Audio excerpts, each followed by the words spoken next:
স্বাগতম। তো বন্ধুরা, চালক ভাইদের দৃষ্টি আকর্ষণ করছে, আপনারা প্রায় রাস্তায় অবহেলা করেন, রাস্তায় ব্রেক মারেন না।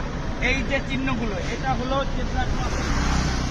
এটা বাংলাদেশ বিআরটিএ সরকার কর্তৃক অনুমোদিত সড়ক বিভাগ সবাইকে অবহিত করেছে যে সেখানে এই জেব্রা ক্রসিং দেখবেন, সেখানে যাত্রী পারাপার জন্য এই দেখেন, এই যাত্রীরা পারাপার হচ্ছে এখান থেকে। এই যাত্রী পারাপারের জন্য চালক ভাইরা অবশ্যই ব্রেক মারবেন এবং এই যাত্রী চলে যাওয়ার পরে আপনারা গাড়ি চালাবেন।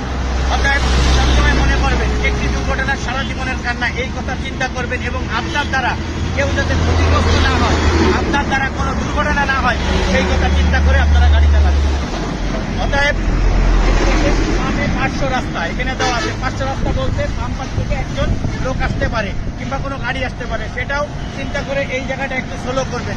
চালক ভাইদের দৃষ্টি আকর্ষণ করতে আপনারা সবসময় এই ইনস্ট্রাকশনগুলো মেনে গাড়ি চলবেন। দেখেন, এই জেব্রা ক্রসিং থেকে সবাই জেব্রা ক্রসিং থেকে যান। ম্যাডাম কি এখান থেকে যান, আপনারা সবসময় এখান থেকে যাতায়াত করবেন। এই জেব্রা ক্রসিং চালক ভাইরা সবসময় মনে করুন আমাদের মা বোন সন্তানরা এই জেব্রা ক্রসিং দিয়ে পার হয়, সব কথা মনে করে আপনারা গাড়ি চালাবেন। আসসালামু আলাইকুম। দেখা